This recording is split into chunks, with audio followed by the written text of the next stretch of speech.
Hi everyone, welcome back to Pine Hollow Auto Diagnostics. Today we have a 2003 Honda Accord. Customer complaint is she can't shift it out of park. Starts the engine, shifter doesn't move. So the emergency workaround is to stick something in this slot, bypass slot, and then the shifter can move. So we're in, keys on. When you press the brake pedal, I don't hear anything in the shifter, like a shift interlock solenoid, doing anything. So you can't move it, but if you press the scissors down, then you can move the shifter.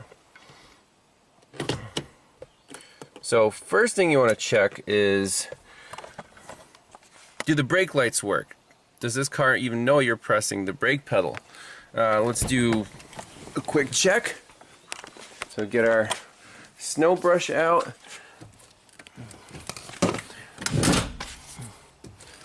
Press the brake pedal. Yes, the brake lights do come on.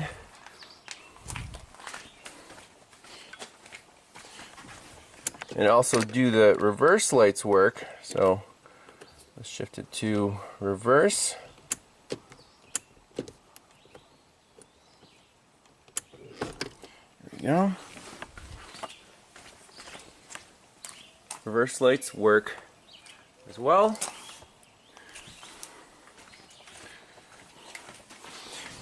So we need to look up the actual circuit description of this interlock system to see where we're going. Is it computer controlled? Is it just a simple fuse and brake switch to the solenoid? Let's look up the circuit. Okay, so on all data, here's a wiring diagram of the shift interlock circuit. Let's open it up and zoom in on it. So here's our shift lock solenoid. Now it's powered by a fuse 21, hot and on or start, and it's grounded by the PCM. Now, how does the PCM know when to ground the solenoid? Well, it receives a signal from the brake pedal position switch input right here. You can't be pressing the gas pedal, so the TPS sensor has to have a, its low 0.5 volt input here. And then drive input, I guess you have to be in park, transmission range sensor, has to be in park, boom, goes to ground. And then the MICU is responsible for, let's see, park pin switch out of park or button pushed. And then it controls the key interlock solenoid, and that clicks, that works. You can't take the key out if you're pressing the button or the shifter is not in park. So let's go to the scanner first and foremost and pull up the PCM and see if there are any codes stored, and look at these inputs. So brake pedal, throttle position, and what the interlock control output is doing. This is how the circuit works. Battery voltage is supplied at all times through fuse 13 to the brake pedal position switch with the ignition on. Battery voltage is supplied to fuse 21 to the shift lock solenoid. When the brake pedal is pressed, the battery voltage input is supplied to the PCM and the MICU. If at the same time the accelerator pedal is not pressed, the PCM provides ground to the shift lock solenoid. The solenoid is then energized, allowing the shift lever to be moved. Okay, very cool.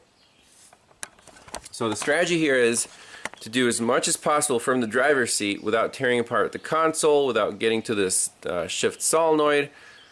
So the information and the scanner, first and foremost, collect the data, and then with from those tests, do only the manual work that's required. So first do a full health report on the car. Okay, so in the PCM we have a P0420, catalyst system efficiency below threshold. BCM, we have lost comm with gauge control module, lost comm with power window master switch, relay control module, lost communication with MICU, alarm message, relay control module, lost communication with power window master switch, blah blah blah blah blah. Control module, gauge control module, communication circuit error, bus off, gauge control module communication, door locks, abnormal battery voltage. So let's get into here into the BCM first. I just want to clear those codes out because just recently this car had a problem with the driver's side window regulator, mechanical problem, so I had to replace the window regulator and obviously unplug the master switch here. Again, not I don't know if it's related or not. Clear fault code.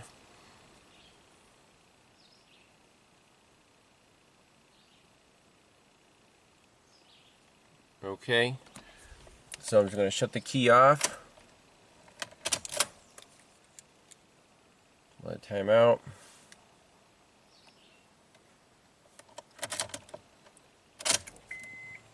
Key on, read fault code.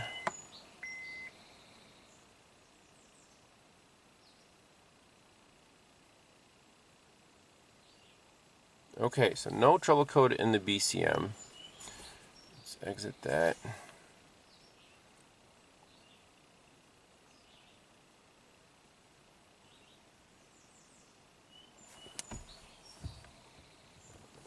So our shift solenoid still does not work. Let's see the windows work fine. So let's go into the PCM and let's look at some live data, and there could be a bidirectional test for the shift lock solenoid since the PCM controls it. It's the actuation test.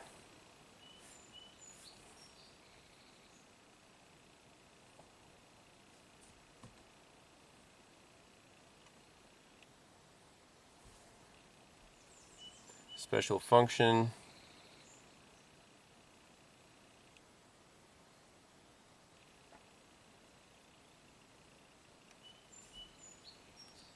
Yeah, I'm not seeing it here, but let's read the data stream.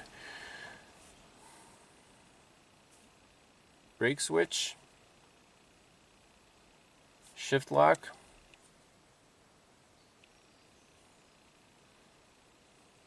is that here? Throttle position sensor.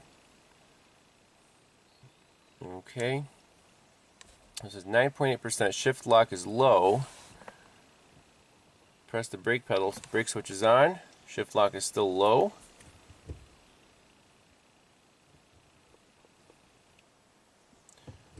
So you would think that would change from low to high or something. Let's push the throttle here. So 9.8 is the minimum.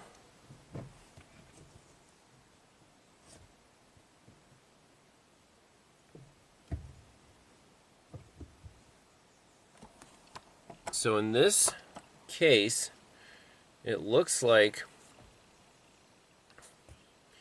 this shift lock, it should say high when it's not energized and low when it is energized. So if the voltage isn't making it through the shift lock solenoid to the PCM, it might say low. I'm not sure why it's not setting a code for that, but now we have enough evidence to actually tear apart this center console and find the connection for that shift solenoid. So I just pulled off this trim piece, and down here you can see the connector for the shift interlock solenoid. There's a little illumination bulb there. We're not worried about that. This gray connector, there we go.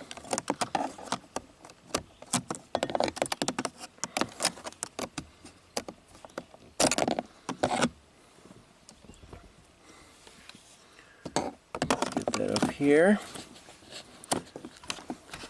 And we can test for voltage at those two pins.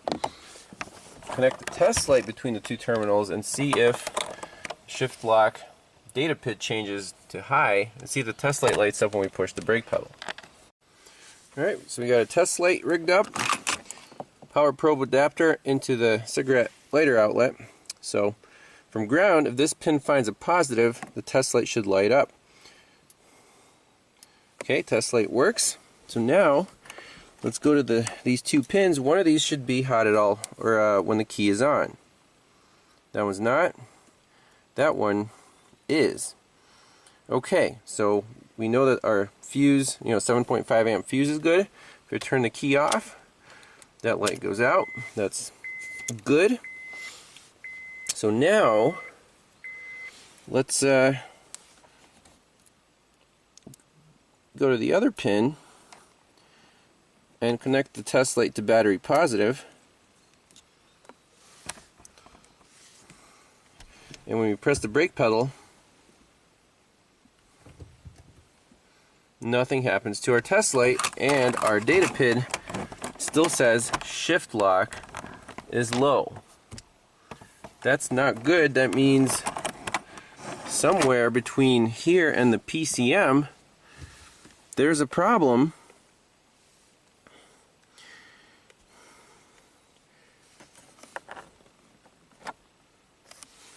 And it can't energize this shift lock solenoid. Alright, so now test light is connected to the control pin of the solenoid. It's plugged in. So when we ground the test light, there should be enough current to actually move that solenoid. So we're grounding it. Test light lights dimly. We can move the shifter. Disconnect it. Can't move the shifter. There's nothing wrong with the solenoid. It clicks. It works. There's a problem with the PCM not being able to turn that solenoid on, to energize it when the brake is pressed. Very interesting problem. So, good thing we didn't fire the parts cannon yet. It doesn't need a new solenoid. Does it need a new computer? We don't know. We have to go to the computer, to that pin, and do the checks there. Is it a broken wire, or is the PCM just, can't energize the solenoid? And by the way, you want to check this PNP switch data pin. So in park, it shows PN, shift it to reverse, it shows gear, neutral, PN, gear, gear, gear. So that input works, brake switch input works, throttle position sensor works. Why can't it control the shift lock solenoid? The PCM lives under the middle of the dash here, so we got to do some work to get to the connectors. So connector to the PCM actually is pretty easy to get to. It's right in here, pin E2, yellow and black wire. So I have a probe on there, and with the key on, the voltage is 12 volts, as expected. So the voltage is making its way through that solenoid, looking for a ground, and when you press the brake pedal, the PCM should ground that pin. So let's jump to the driver's seat.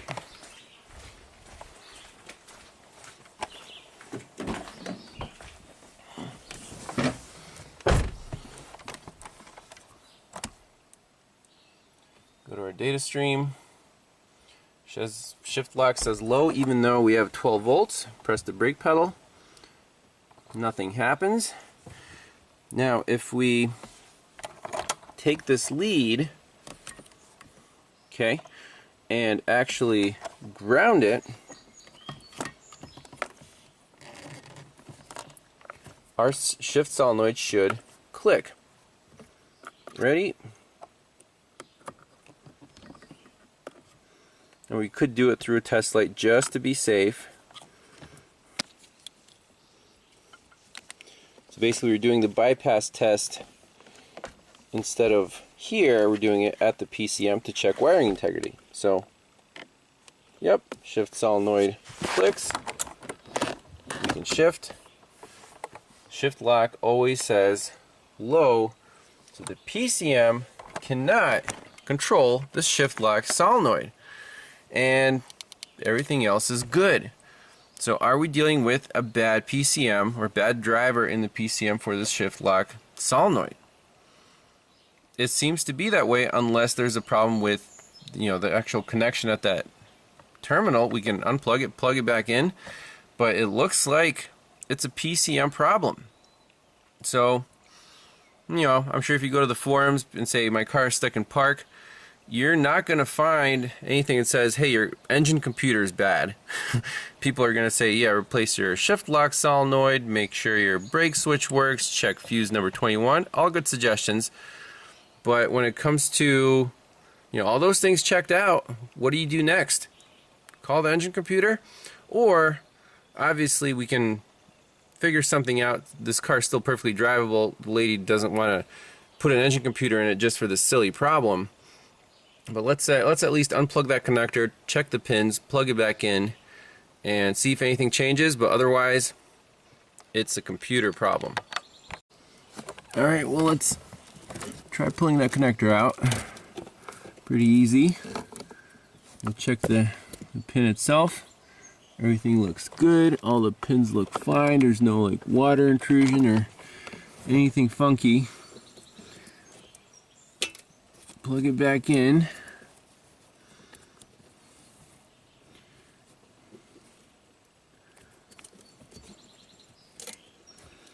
Redo our check, and if that checks out, then we gotta figure out what to do about that shift lock solenoid.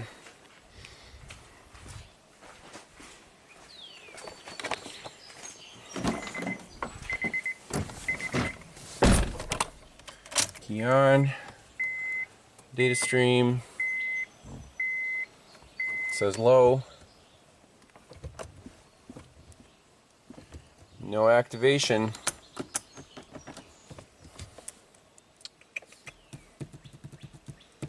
So we could either leave it grounded or find some way to ground it only when it's in park or neutral. That's one way to do it. Let's look at the wiring diagram. So on this diagram, there's this drive input, pin D6, blue and red wire, that's grounded when you're in park. Let's measure the voltage on there, and then hook up the solenoid, or first let's do a test light, see if the test light lights up when you're in park and then goes away when you're not in park. And what I'm thinking is we can just jump this yellow and black wire to this blue and red wire, and then the shift lock solenoid will just be engaged whenever the key's on. And you know, we just want to avoid replacing the PCM for this silly reason. So that pin is high unless you're in park, then it goes low. That's exactly what we need. So basically, let's connect the solenoid. First let's do a test light. So from battery positive,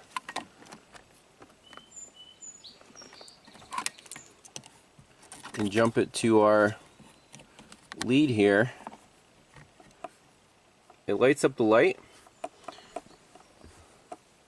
That'll energize our solenoid, and when we're not in park, the solenoid will be de-energized. I think that is an awesome solution to this problem. Alright, so quick and dirty, through a test light, we're jumping pins E6 and D2. They're really close to each other. Let's see if we can get out of park.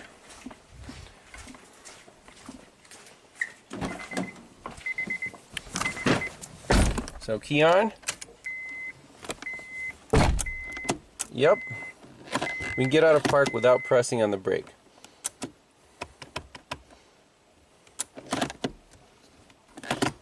With the key off, you can't move the shifter. Key on, you can shift. Okay, so minor modification. We'll just install a jumper right there. We can use back probes, or I don't know what the least intrusive way to keep that in there, you know, permanently, but not disturb the actual wiring harness. We'll figure that out. But that's it. That's what this car needs. Or put in a new engine computer. Guess which one the customer would go for.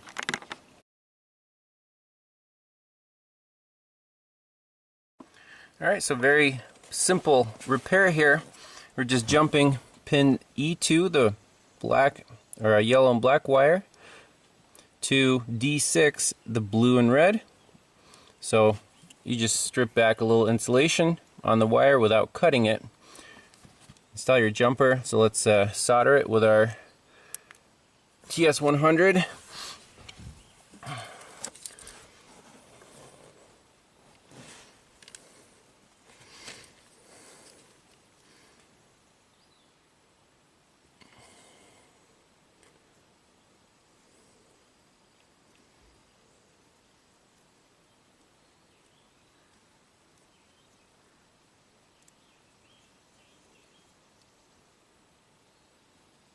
So keep the iron on there and just flow the solder through the entire connection, and that will guarantee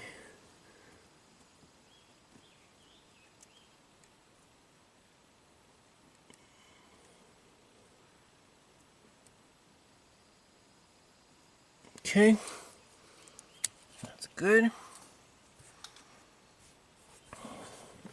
Verify our work. That's solid.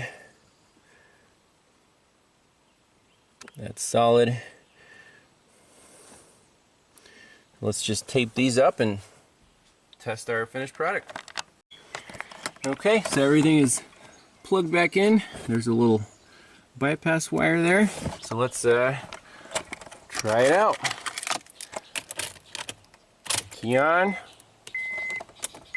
And you can shift without the brake. Everything else works as intended.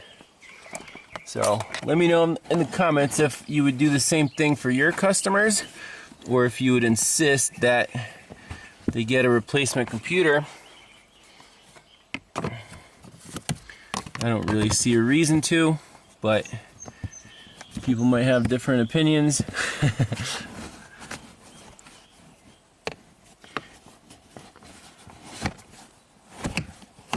That's the way it goes.